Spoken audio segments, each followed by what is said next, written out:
Westminster Readings, Day 18. Westminster Confession of Faith, Chapter 20, paragraphs 1 through 4. Of Christian liberty and liberty of conscience. The liberty which Christ hath purchased for believers under the gospel consists in their freedom from the guilt of sin, the condemning wrath of God, the curse of the moral law, and in their being delivered from this present evil world, bondage to Satan, and dominion of sin, from the evil of afflictions, the sting of death, the victory of the grave, and everlasting damnation. As also in their free access to God, and their yielding obedience unto Him, not out of slavish fear, but a childlike love and willing mind, all which were common also to believers under the law. But under the New Testament, the liberty of Christians is further enlarged, in their freedom from the yoke of the ceremonial law to which the Jewish church was subjected, and in greater boldness of access to the throne of grace, and in fuller communications of the free Spirit of God than believers under the law did ordinarily partake of. God alone is Lord of the conscience, and hath left it free from the doctrines and commandments of men, which are in anything contrary to His word, or beside it, if matters of faith or worship,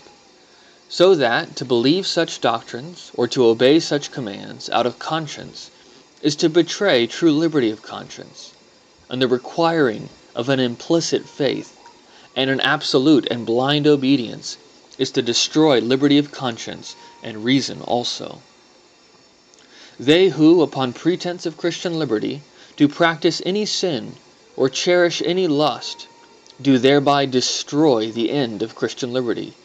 which is that being delivered out of the hands of our enemies, we might serve the Lord without fear, in holiness and righteousness before Him all the days of our life. And because the powers which God hath ordained, and the liberty which Christ hath purchased, are not intended by God to destroy, but mutually to uphold and preserve one another,